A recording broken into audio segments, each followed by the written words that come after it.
El siguiente programa es ajeno a BA Canal. Cualquier eventualidad es responsabilidad del mismo.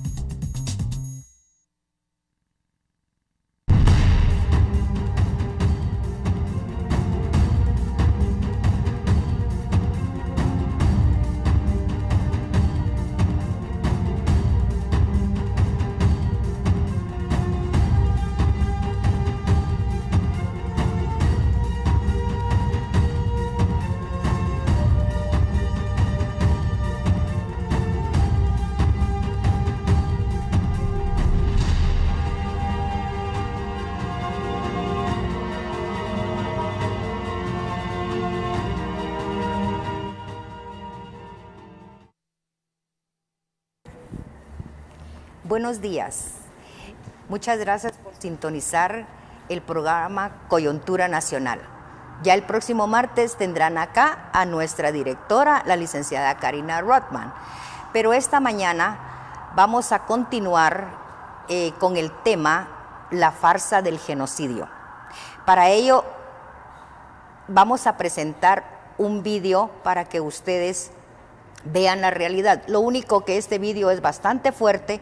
Suplico a los padres de familia retirar un momento a los niños porque ellos todavía no tienen la edad para entender toda esta tragedia que vivió nuestra nación. Los dejo con el vídeo y continuamos con la farsa del genocidio.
¿Te creen? ¿Ya lo quitaron? Allá arriba está. ¿No la quitan?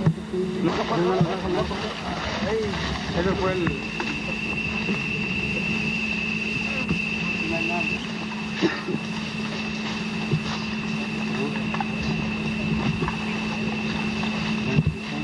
Esquilas también.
¿Se pidieron el chopper, no? No se puede.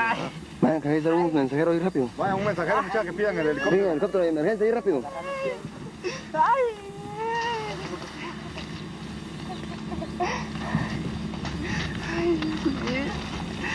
Tranquilo, pues, tranquilo. Mucha, ¿el torniquete se lo hicieron, no? Háganselo, pues.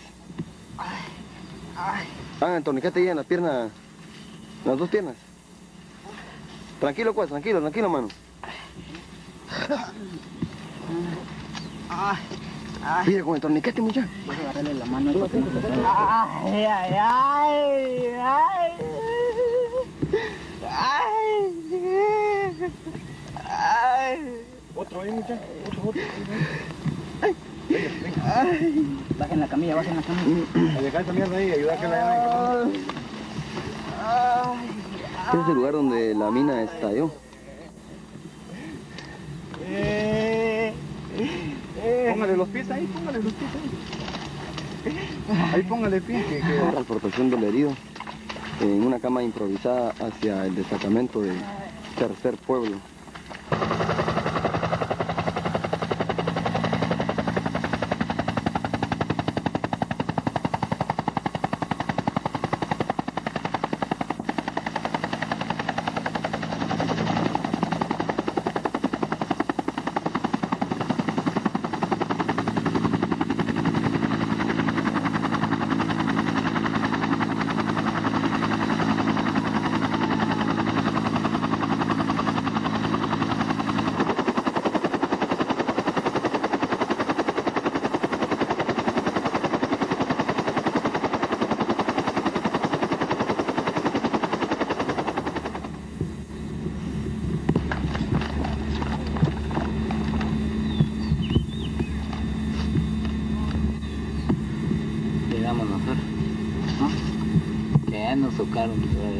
Cuando le pregunté, venían de su lado derecho.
Despegar el Arabá 848, quien traslada heridos en esta oportunidad a la ciudad capital Hospital Militar.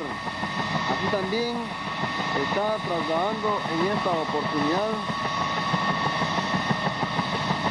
a los restos de un excombatiente de Ixcán, Playa Grande, quien murió por la libertad. Porque Guatemala es el país donde el comunismo choca con su...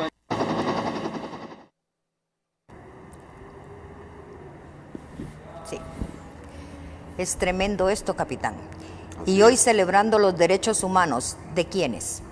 Sí, la realidad es que para todos los televidentes yo creo que este es un llamado a la reflexión, porque aquí se puede apreciar exactamente lo que fue el enfrentamiento armado interno, cómo los hoy antes ONGeros, hoy ONGeros, antes miembros de los frentes internacionales de la URNG, ¿verdad?, que han lucrado con el enfrentamiento, que han lucrado como buenos haraganes que son, buenos para nada, han lucrado, digamos, poniendo la mano a que a potencias extranjeras o grupos extranjeros nos mantengan divididos a los guatemaltecos. Ellos antes terroristas, hoy defensores de derechos humanos, entre comillas.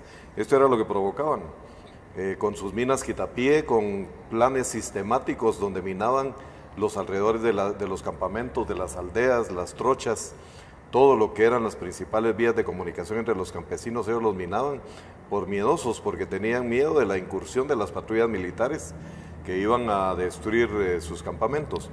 Entonces esto solo es un ejemplo de cómo la vida militar impuso condiciones sumamente drásticas, duras, difíciles, a quienes combatimos en defensa del Estado y sus instituciones, ¿verdad?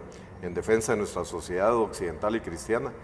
Y de alguna manera es para que reflexionen quienes lo vean y que nuestros veteranos que están observando en todo el país, que se recuerden de que este es un mensaje más y es un recordatorio de que nuestra lucha no ha terminado.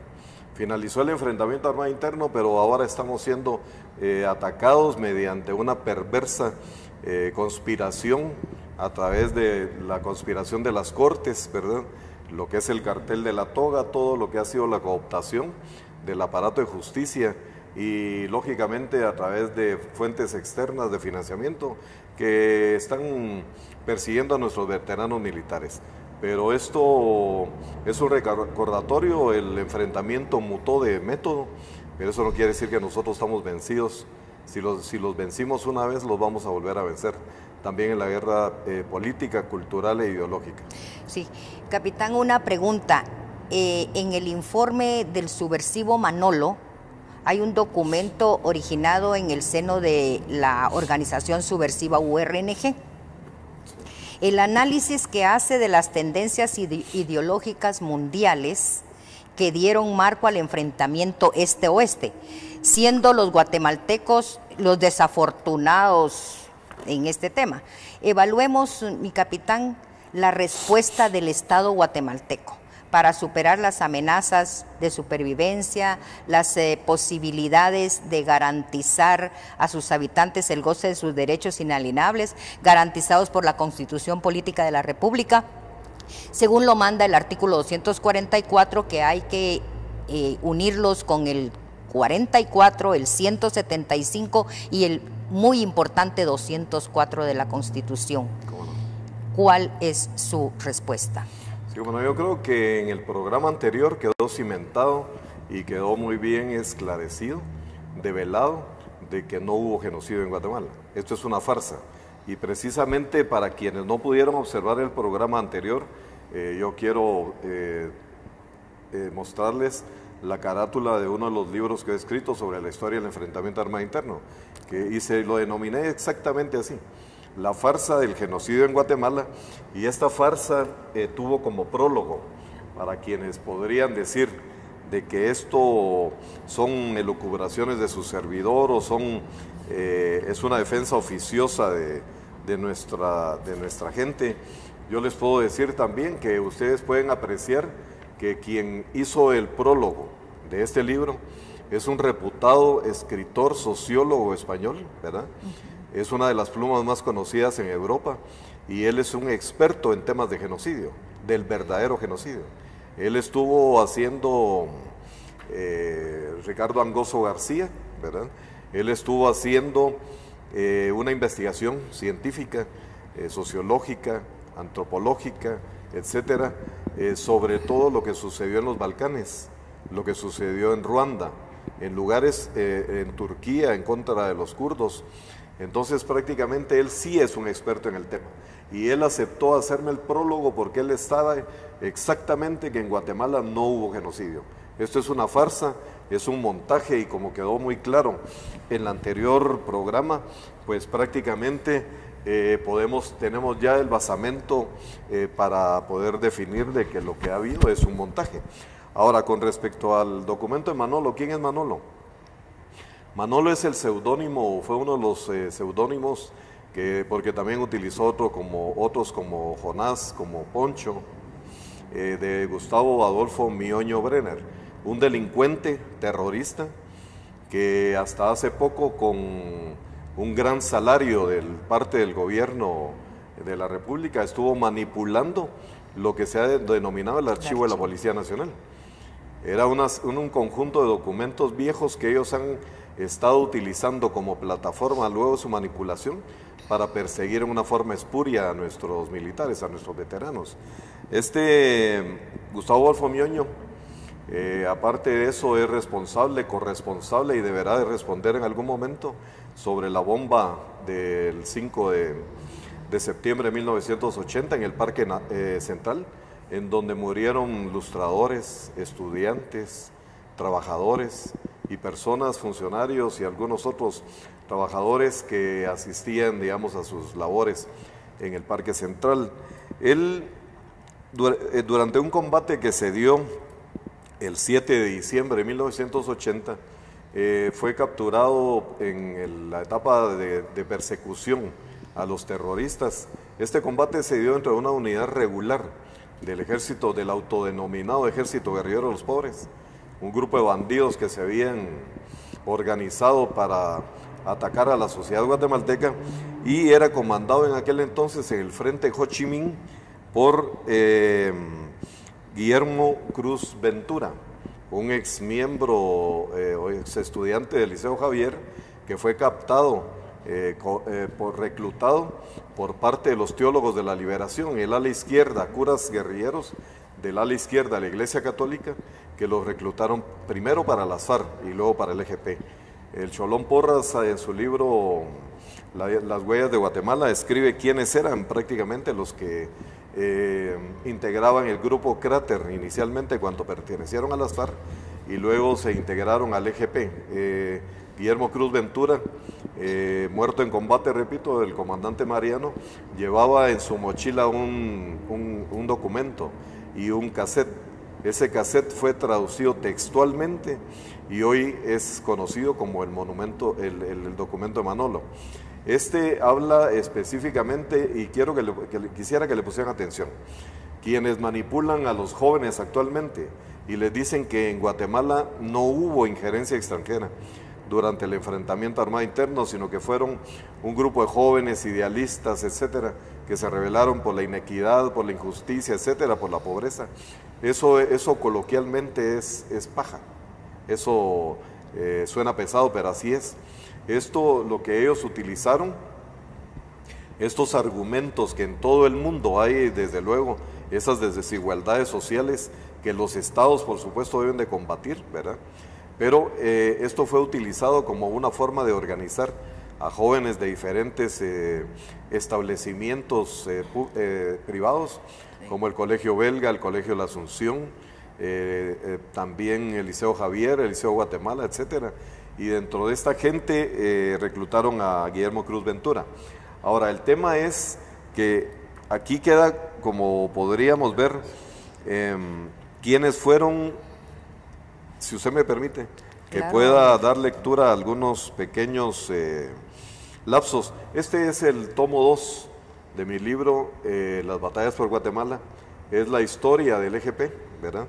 Y entonces aquí escribimos exactamente qué fue lo que hicieron estos terroristas y quiénes los apoyaban.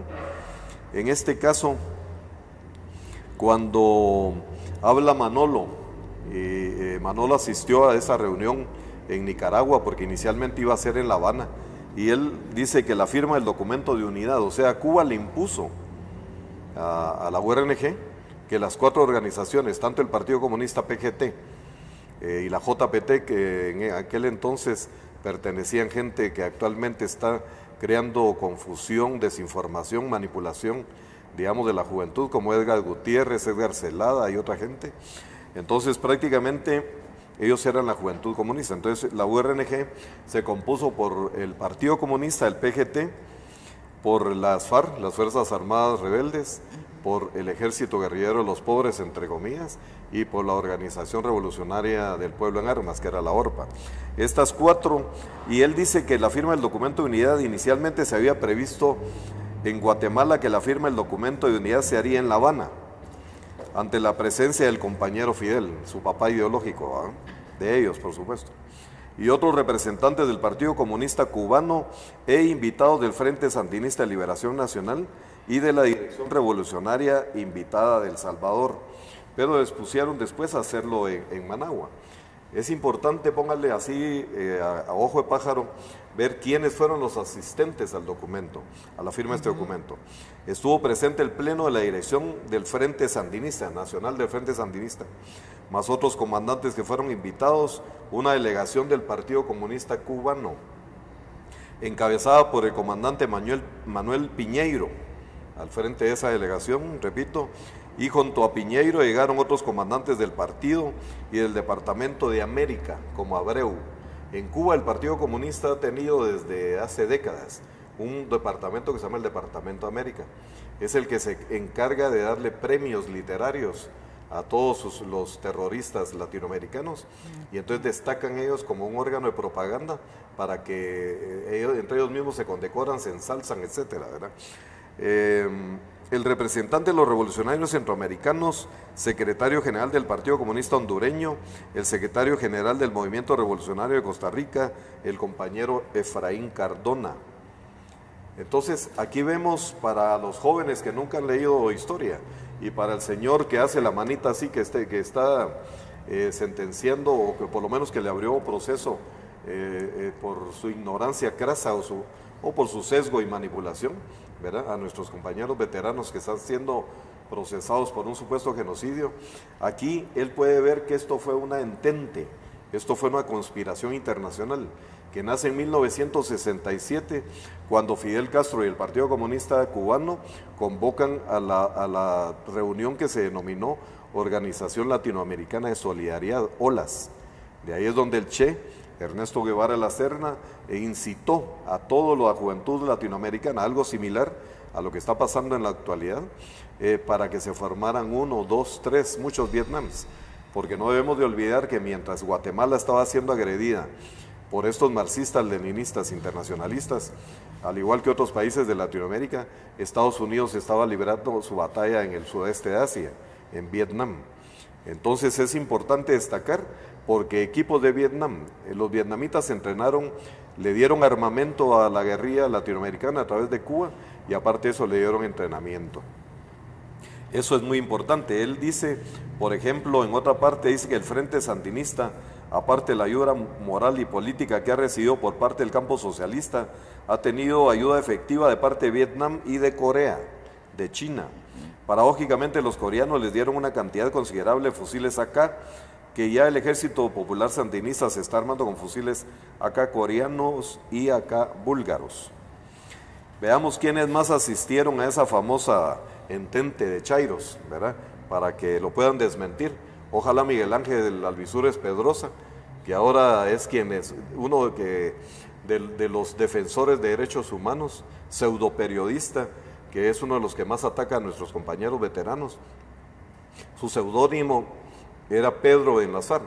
Él era uno de los exmiembros del Partido Comunista también, y de la SAR, manipuladores de sindicalistas en sindicatos como la Coca-Cola, con Israel Márquez y otra gente que eran miembros del PGT y de la SAR. Pero veamos quiénes asistieron.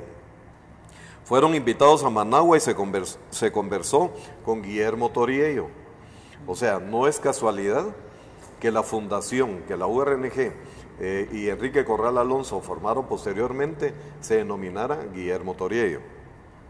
Con el coronel Carlos Paz Tejada, quien fuera ministro durante el gobierno de Arévalo, ¿verdad?, ministro de la Defensa, y luego durante el gobierno de Arbenz fue ministro de Comunicaciones, pero él fue reclutado desde el inicio, desde la época de Arévalo, por el Partido Comunista. Entonces es bien clara la ligazón que hay en todo este tipo de cosas. Con Luis Cardosa y Aragón, con Alaide Fopa, periodista, escritora y poetisa, dicen algunos, ¿verdad? Y ahí anda toda la familia dirigiéndose en contra de nuestros veteranos militares, cuando saben que dentro del esquema de la muerte de esta señora fueron las FARC, y fueron ellos mismos quienes la asesinaron. Igual que sucede con Helen Mac, ¿verdad?, con el tema de Mirna Mac, que todo como el mismo Cholón Porras, un ex miembro de la Dirección Nacional del EGP, él dice en su libro Las huellas de Guatemala que Helen Mac tiene muy claro que a su hermana la mató alguien que denominaban dentro de la ONG como la yegua. Pero toda esa serie de asesinatos, como vamos a demostrar más adelante, fueron cometidos y son utilizados actualmente como una pantalla, como insumos espurios para atacar a nuestros veteranos. ¿Quiénes más asistieron? Llamó también a Carlos Gallardo Flores, que le decían la muñeca, ex miembro del PGT, Guillermo Colón Margueta, ¿verdad? La familia Colón Margueta, que si recordamos, Guillermo era también ex miembro del PGT, al igual que Yolanda Colón, ¿verdad?, Caballeros. su sobrina, la comandante Lucía, una de las fundadoras del Frente Ernesto Guevara, que asoló Huehuetenango. Ya vamos a hablar de eso. Miguel Ángel Alvisures Pedrosa, aquí está Pedro. Israel Márquez, el arquitecto Guillermo Castañeda, decano de la Facultad de Arquitectura, Adolfo Bauer Pais, etc.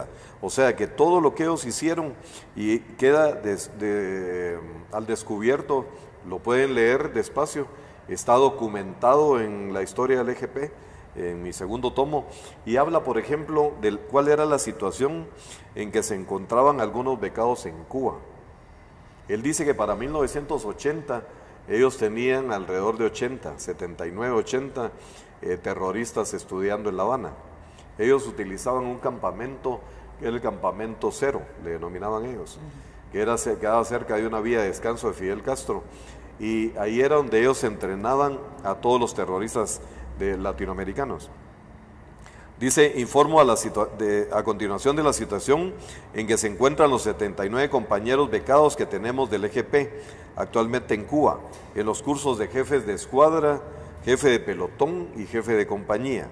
Dice, estos 79 compañeros, aproximadamente 9 compañeros de la selva, ellos le llamaban la selva Ixcán y Alta Verapaz, 4 compañeros de Tíbet, Tíbet era el seudónimo de Huehuetenango, y parte alta del Quiché, 28 compañeros del Llano, era la costa sur. Recordemos, guatemaltecos, que no se les olvide, abramos bien los ojos y los oídos. Se recuerdan que esta gente atacó y deshizo, puso en crisis toda la costa sur durante la zafra del 78 y 79. Quemaron avionetas, secuestraron personas, mataron empresarios, mataron policías nacionales, mataron policías ambulantes, hicieron secuestros económicos y políticos. Entonces, eso eran estos angelitos que hoy dicen que hubo genocidio en Guatemala y son quienes también manipulan la historia en el presente. Además de 35 compañeros de la ciudad, la mayoría eran estudiantes de la AEU, que hoy casualmente se denomina otra vez Oliverio Castañeda de León, que era, digamos, un seccional del Grupo Frente. El Grupo Frente era ligado al PGT y aparte tenían otro grupo que era el FERG, el Frente Estudiantil Robin García, que era el que pertenecía al EGP. Con esto lo que quiero demostrar es que quienes dicen ser angelitos en este momento anteriormente eran terroristas, como quedó claro en el video, y ahora quisiera exponer, si ustedes pudieran, no sé si tienen la posibilidad de verlo, pero acá está el teniente Joachín Orozco, muerto en el Quiché, en esa época cuando él, siendo miembro del cuerpo de ingenieros y estaban haciendo obra de desarrollo, carreteras en el área de Ixil, ellos fueron emboscados por el hermano de Rosalina Tuyuk, de seudónimo Peter, y este señor lo que hacía, él se congraciaba y gozaba, como buen psicópata que era, con quitarle el rostro a nuestros soldados. Aparte de eso, como ustedes pueden ver, al teniente Joachín le grabó con un machete en la espalda las insignias o las siglas del EGP, ¿verdad?, estando con vida, y a un especialista le rebanó como que si fuera jamón, ¿verdad?, parte de su pierna cuando lo estaban torturando. Ese es el tipo de gentuza y ese es el tipo de terroristas que hoy pretenden darse baños de pureza con nosotros. Yo considero que dándole seguimiento a esto, lo que hubo en Guatemala, y los invito a leer, ¿verdad?, sobre todo a la juventud y a quienes no han querido penetrar en la historia de nuestro país, en la historia reciente, que se pongan a investigar y que vean que lo que hubo fue un enfrentamiento geopolítico con intereses geoestratégicos, en donde el mundo estaba partido en dos. Ya Roosevelt, Stalin y Churchill, después del Tratado de Yalta, se habían partido Europa, como que si ellos fueran los dueños del mundo. Se repartieron Europa, Europa Oriental y Europa Occidental, y entonces ellos, muy lirondos, estaban como que cada quien se quedó con un pedazo del pastel. De igual manera, Latinoamérica estaba siendo sujeta a un enfrentamiento que estaba siendo dirigido geoestratégicamente desde el exterior. ¿Por qué? Por nuestros recursos naturales. Nosotros, Guatemala tiene una posición geoestratégica clave, geopolítica clave, y siempre vamos a estar bajo el ojo del huracán, porque lo que pretenden es tanto unos como otros adueñarse de nuestros recursos naturales, así sencillamente. Ahora quisiera recordarles a quienes no vivieron esa época. Yo hice un listado dentro de este libro que se llama, solo voy a leer algunas partes porque son más de 400 páginas, en donde sí está documentado lo que sucedió en aquel entonces. Por ejemplo, la campaña terrorista del EGP durante 1980. ¿Por qué EGP? ¿Por qué inicio con EGP? Porque quienes están manipulando la farsa del genocidio, de un supuesto genocidio, en el Triángulo Ixil, en el área Ixil, en la época de mi general Romeo Lucas y en la época del general Ríos Montt, son precisamente exmiembros del EGP. O sea, fue la organización terrorista más sangrienta, dirigida por curas guerrilleros marxistas, la mayoría internacionalistas, algunos vascos y algunos surgidos luego posteriormente a la Guerra Civil Española. Curas rojos que en mala época vinieron para Guatemala y todavía siguen haciendo lo que les da la gana. Pero recordemos algunos hechos que son puntuales, si usted me lo permite. El 1 de enero de 1980 estoy hablando, fue incendiado, quemado el Instituto Carlos Agastume Pérez en horas de la madrugada en la aldea de Santa Cruz Varías, Huehuetenango. Para quienes nos están escuchando en Varías, en Huehue, recuérdense, quienes hoy están en contra y fueron a atacar el destacamento militar, en época reciente, son los mismos que anteriormente formaban parte del Frente Guerrillero Ernesto Guevara y que fueron a quemar el instituto que tanto le había costado a los varienses tener. Asesinaron al empresario Augusto Ramírez en la capital, al señor Arbenz Ordóñez García, agente de la Policía Nacional, en las galeras de la zona 7, en la finca Santa Leonor, propiedad de Jorge Toriello, en Villacanales, destruyeron 25 manzanas de cultivos. La finca Sagitario, Escuintla, pusieron una bomba en el frontispicio, mejor dicho, del edificio de Linguat, para los que ya se les había olvidado, ¿verdad? En la zona 5, secuestraron al empresario Jorge Raúl García Granados y lo obligaron a pagar una gran cantidad de dinero, y aparte de eso lo tuvieron retenido en lo que ellos denominaban las cárceles del pueblo.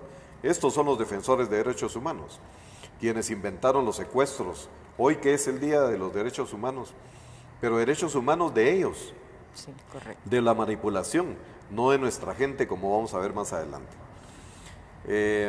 Luego la masacre de la Embajada de España, y quisiera leer rápidamente para poder interactuar algunas de las obras, de las gracias que hacían estos bandidos. Póngale, por ejemplo, en noviembre, el 14 de noviembre, los delincuentes terroristas del EGP dinamitaron varios servicios públicos en la población de Joyabaj. Asimismo, quemaron la finca Chacorral. Fueron destruidos varios edificios públicos de la población en Zacualpa el 15 de noviembre. Fueron destruidos varios edificios públicos en la población de Tecpan, Guatemala, Chimaltenango, el 16 de noviembre. Por supuesto que eran diferentes grupos terroristas, ¿verdad? Ellos le llamaban frentes guerrilleros, pero eran frentes terroristas. Fueron incendiados varios edificios públicos y maquinaria de caminos en el municipio de San Juan Ixcoy, Huehuetenango, por delincuentes del EGP. Fue destruido el puente El Tesoro, Chichicastenango, dejando incomunicada la población de Santa Cruz del Quiché por 48 horas, el 17 de noviembre. Fueron incendiadas 6 avionetas fumigadoras en la pista de aterrizaje, la ensambladora de maquinaria de Masa, kilómetro 78 del puerto de San José, por delincuentes del EGP.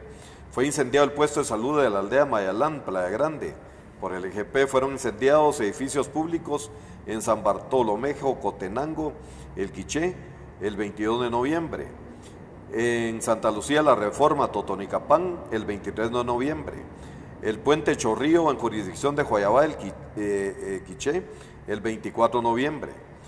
Edificios públicos de la población de Patsicía, Chimaltenango, por delincuentes terroristas del EGP, el 26 de noviembre.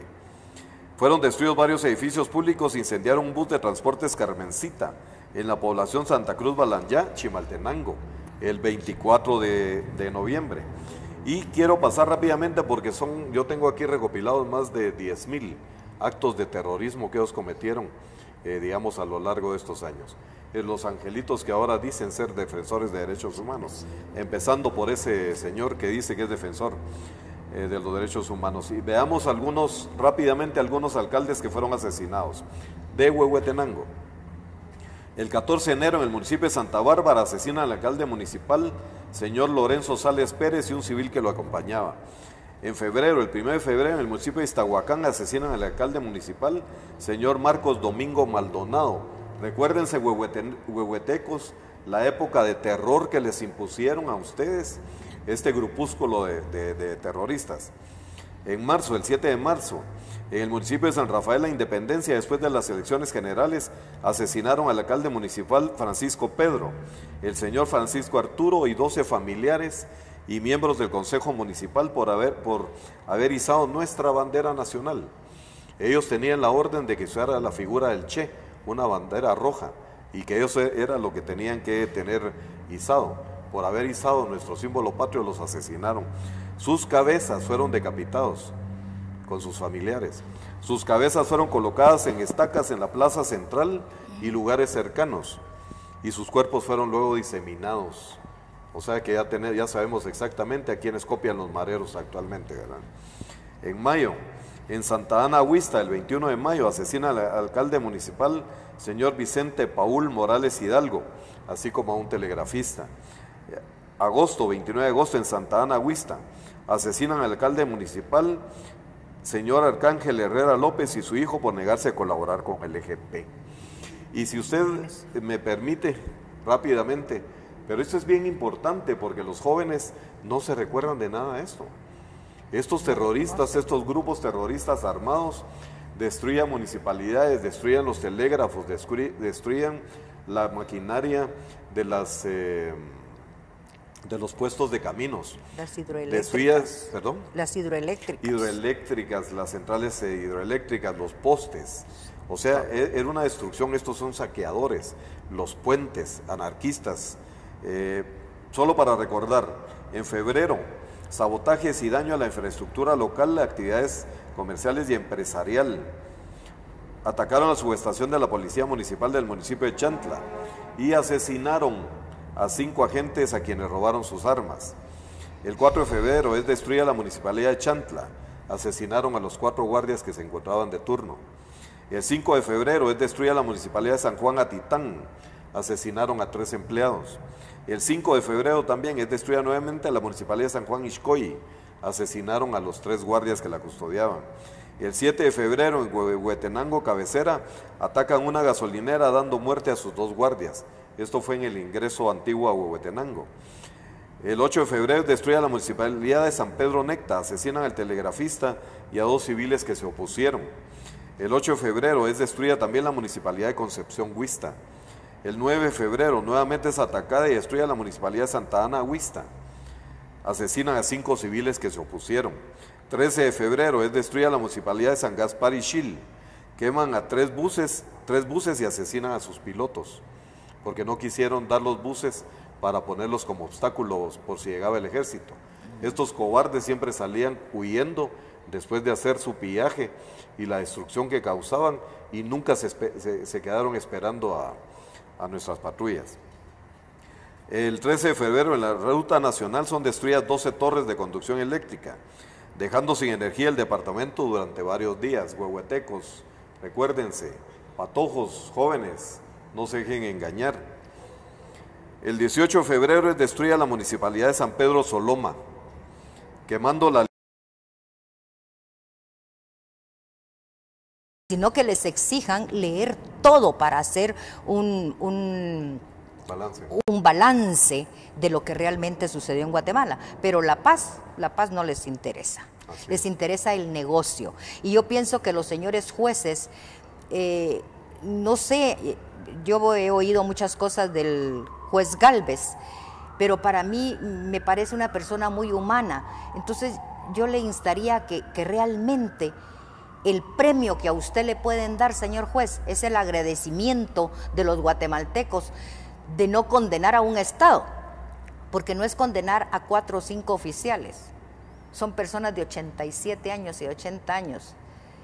Señor, realmente van a condenar a un Estado, y un Estado condenado por genocidio es un Estado aislado. Entonces lo va a pagar sus hijos, sus nietos, todos. Vamos a pagar esta farsa del genocidio. El premio más grande se lo va a dar el Eterno a usted, señor juez. Yo lo siento así, usted es una persona muy humana. Vamos a ir a una pausa, capitán, y luego continuamos con el programa. ¿Cómo no?